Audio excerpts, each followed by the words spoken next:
Rasanya semua orang sepakat bahwa Sony adalah perusahaan yang sangat inovatif. Tapi kenapa justru para pesaingnya lah yang mendulang cuan dari inovasi Sony? Lihat aja, Sony adalah pionir televisi berkualitas tinggi. Tapi perusahaan elektronik Korea yang kemudian menguasai pasarnya. Sony memulai industri musik bergerak, tapi kini Apple yang menguasainya. Jadi Sony hampir selalu terpinggirkan meskipun merekalah yang pertama membuka jalan. Ini sebuah fenomena menarik. Bagaimana perusahaan yang mampu melihat masa depan justru tertinggal di belakang. Pelajaran apa yang bisa kita ambil dari perjalanan Sony? Yuk kita cari tahu.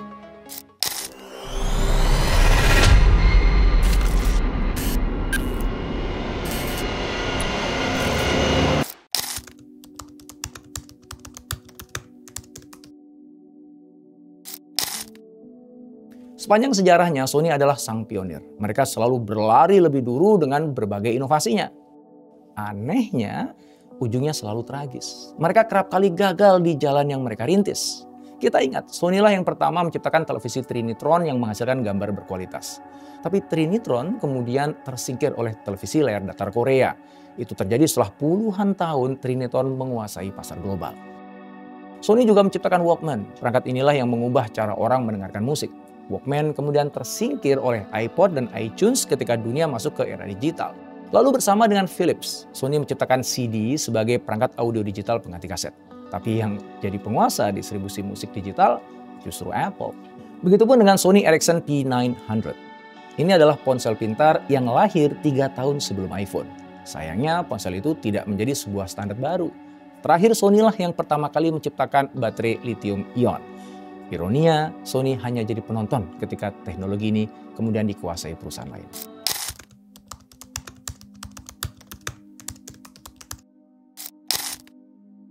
Di akhir 1960-an, televisi berwarna sudah hadir di rumah-rumah. Waktu itu kebanyakan perusahaan pembuat televisi mengandalkan teknologi Amerika. Ini berbeda dengan Sony yang memilih jalurnya sendiri.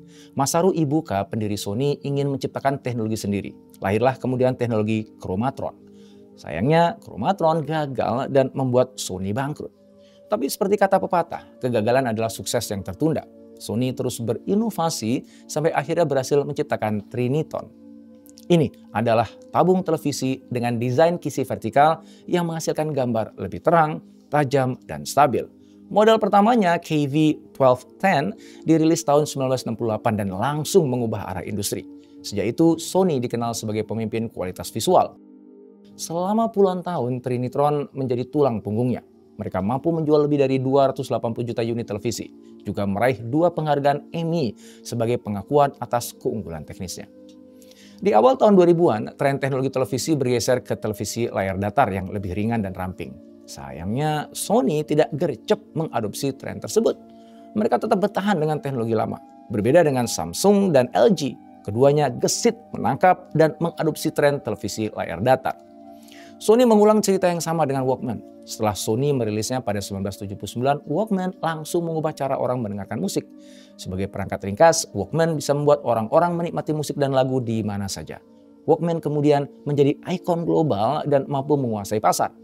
Ketika tren bergeser ke format digital, Sony terlambat merespon munculnya file MP3.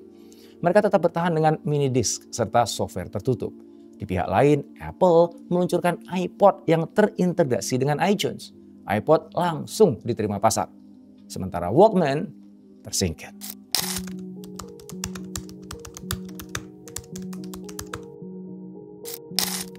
Ketika masyarakat masih asik menikmati musik dengan kaset dan piringan hitam, Sony sudah merancang masa depan. Mereka membuat alat yang bisa menghilangkan suara serak dan problem pita kusut. Pada akhir tahun 1970-an, Sony bekerjasama dengan Philips berhasil menciptakan compact disc. Cakram kecil yang mengkilap ini bisa menyimpan musik dalam kualitas digital yang bersih dan tahan lama. Pada tahun 1982, CD pertama dirilis. Sony meluncurkan pemutar CDP-101, sedangkan Philips meluncurkan CD-100. Keduanya langsung mencuri perhatian. CD menjadi simbol kualitas, modernitas, dan cara baru menikmati musik. Kaset mulai ditinggalkan. Di titik ini, Sony kembali berhasil menciptakan standar yang mengubah arah industri. Masih bekerja sama dengan Philips, Sony kemudian mengembangkan DVD, lalu dengan cepat mengembangkan Blu-ray. Cakram ini bisa menyimpan video beresolusi tinggi dengan kapasitas yang jauh lebih besar. Sony kemudian menanamkan Blu-ray ke dalam PlayStation 3. Langkah ini membuat Blu-ray tersebar ke rumah-rumah di seluruh dunia. Ketika itulah Toshiba dengan HD DVD-nya tertinggal dan Sony menang lagi. Sayangnya, langkah Sony mulai melambat ketika tren film bergerak ke model streaming dan layanan digital. Netflix mengubah cara menonton film tanpa disk, sedangkan Apple memperkenalkan iTunes. Sony tidak berdaya, padahal mereka punya semua yang dibutuhkan untuk mengikuti tren tersebut. Mereka punya perangkat, film, musik, hingga jaringan distribusi. Tetapi masing-masing kekuatan itu bergerak sendiri-sendiri. Jadi Sony masih menjual cakram ketika dunia sudah beralih ke model berlangganan dan unduhan. Nasib buruk terulang lagi. Sony mampu menjadi pelopor, tapi mereka tidak berhasil mempertahankan posisi di garis depan.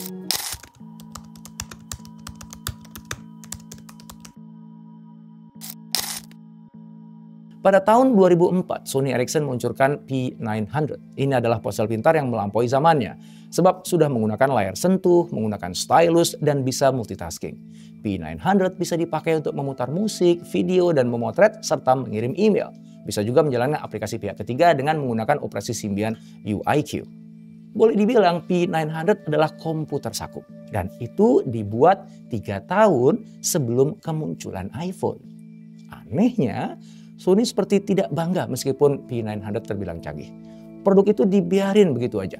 Tidak didukung kampanye besar-besaran, tidak dibuatkan ekosistem aplikasi, dan tidak dibuatkan narasi supaya pengguna awam tertarik. P900 ibarat inovasi yang hadir terlalu dini tanpa arah yang jelas. 3 tahun kemudian, Apple menghadirkan iPhone. Tanpa stylus dan tanpa tombol fisik. iPhone bisa menyatukan perangkat, sistem operasi, dan ekosistem dengan mulus. Sekaligus menjadikan App Store sebagai pusat gravitasi baru. Jadi semua yang dirintis Sony dibentuk ulang, disederhanakan, dan dijual dengan cerita yang kuat. Sony mencoba melawan dengan Xperia, didukung kamera terbaik, layar 4K, audio berkualitas tinggi, dan desain premium yang tahan air. Xperia unggul secara teknis. Xperia Z bahkan dipuji sebagai salah satu ponsel tercanggih di masanya. Tapi Sony kembali gagal membangun ekosistem. Mereka tidak punya kekuatan distribusi dan tidak mampu menciptakan brand experience yang emosional. Berbeda dengan Apple atau Samsung, itu semua membuat Xperia hanya jadi pilihan kalangan terbatas. Sony Ericsson tambah tidak berdaya ketika Android dan iOS semakin dominan. Dalam 1 dekade, pangsa pasar merosot dari 9% ke bawah 1%. Akhirnya di tahun 2021, Sony membuat keputusan pahit. Mereka melebur divisi mobile ke perusahaan induk. Secara simbolis, itulah akhir dari keikutsertaan Sony di industri smartphone. Kisah ironis Sony tidak sampai di situ. Mereka kembali tertinggal ketika dunia mulai fokus ke masa depan energi. Di peta industri baterai global sekarang, nama Sony bahkan sudah menghilang. Padahal mereka lah perintis teknologi baterai lithium ion pada 1991. Mereka lah yang mengawali pengembangan teknologi baterai yang hari ini menggerakkan hampir semua ponsel dan mobil listrik. Sayangnya, mereka sudah menjual seluruh bisnis baterai ke Murata pada tahun 2017. Kini, Sony hanya menjadi penonton.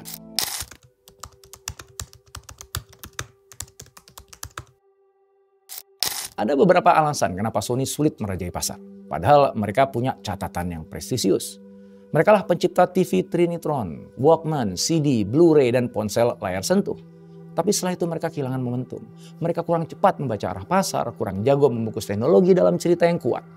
Bahkan terkesan mereka kurang percaya diri untuk mengangkat produknya ke level lebih tinggi. Akibatnya perhatian publik langsung pindah ketika muncul pesaing dengan strategi yang lebih fokus. Sony juga tidak pernah membangun ekosistem yang membuat pelanggan bisa setia. Produk-produknya hebat secara teknis tapi berdiri sendiri-sendiri. Tidak ada tempat yang menyatukan perangkat, aplikasi, dan layanan. Hubungan dengan para pengguna tidak berlanjut ke pelayanan lain setelah transaksi penjualan. Sony hanya menjual barang. Mereka tidak membangun rumah digital, tempat para pengguna bisa menetap. Padahal yang membuat para pengguna setia adalah karena mereka nyaman menetap di satu sistem. Jadi bukan sekedar hanya karena fitur. Dalam hal itu, Apple berhasil. Begitu juga Google dengan Android-nya. Selain itu, Sony kesulitan berkembang dalam skala besar. Memang mereka pandai merancang teknologi, tapi mereka tidak mampu cepat-cepat menyebarkannya secara luas. Hal itu terjadi karena distribusinya kurang maksimal, harganya kurang bersaing, dan kurang konsisten dalam berekspansi. Padahal dalam dunia teknologi, skala itu penting. Siapapun yang bisa cepat menjangkau orang banyak, dialah yang akan menguasai pasar. Sony seringkali hanya menciptakan, tapi mereka tidak berusaha supaya produknya tumbuh berkembang dan bertahan lama di tangan penggunanya. Itulah yang membuat Sony tertinggal, meskipun mereka melangkah lebih dulu.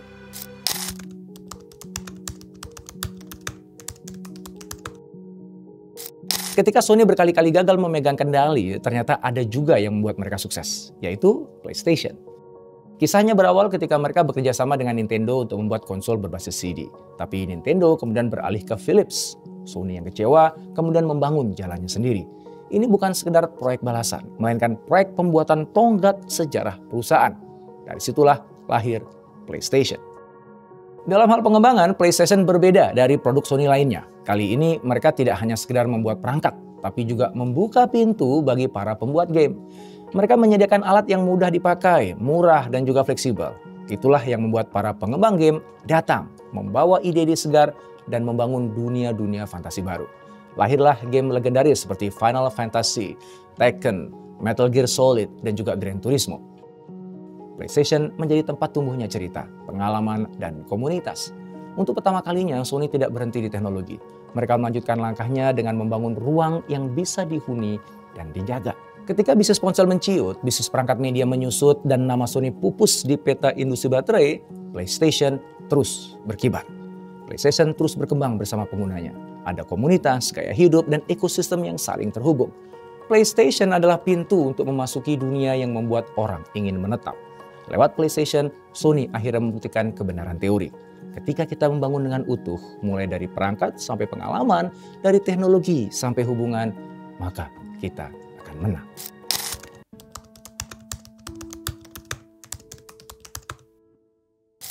Ada 3 pelajaran berharga yang bisa kita petik dari kisah Sony kali ini. Pertama, terbukti bahwa menjadi yang pertama tidak selalu akan menjadi yang terbesar. Sony berkali-kali bisa melihat masa depan dengan lebih cepat dari siapapun. Mereka merintis jalan sebelum orang lain sempat membayangkannya. Tapi keunggulan teknis tanpa fondasi yang kuat seringkali justru berujung pada kehilangan peluang. Ini mengingatkan siapapun yang bergerak di bidang inovasi bahwa waktu saja tidak cukup. Yang menentukan bukan hanya siapa yang mulai duluan, tapi siapa yang mampu membentuk arah, membangun sistem, dan menjaga konsistensi sampai akhir. Yang kedua, inovasi sejati tidak berhenti di produk. Inovasi harus dibungkus dengan pengalaman, ditopang oleh ekosistem, dan dijalankan lewat strategi yang humanis. Sony berulang kali menciptakan hal luar biasa, tetapi gagal membangun ruang tumbuh bagi inovasinya. Di dunia yang semakin terhubung, orang tidak hanya membeli barang. Mereka juga ingin tinggal dalam sistem yang lebih memudahkan hidupnya, lebih nyaman, dan lebih terhubung. Ini penting karena nilai hari ini tidak lagi hanya bertumpu pada teknologi, melainkan pada cara kita merancang relasi antar teknologi dan manusia. Ketiga, kejelasan arah dan konsistensi lebih penting daripada kejeniusan sesaat. Sony adalah perusahaan pintar. Malangnya mereka seringkali terpukau pada penemuannya sendiri. Mereka lupa untuk memperjuangkan pertumbuhan produknya. Ketika pasar menuntut fokus dan keberlanjutan, Sony kerap terdistraksi oleh proyek baru sebelum proyek lama matang.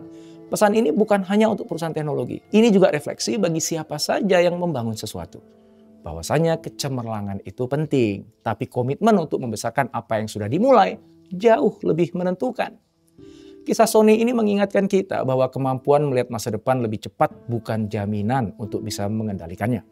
Ide besar perlu ditumbuhkan dengan sabar, dipandu oleh arah yang jelas, dan dijaga agar tetap relevan. Sesuatu bisa bertahan bukan lantaran dia hebat pada awalnya. Dia akan bertahan jika mampu berkembang bersama kebutuhan para penggunanya. Tinggal bagaimana kita mau mencari jalan, mau belajar, menyusun ulang langkah, dan membangun dengan lebih bijak.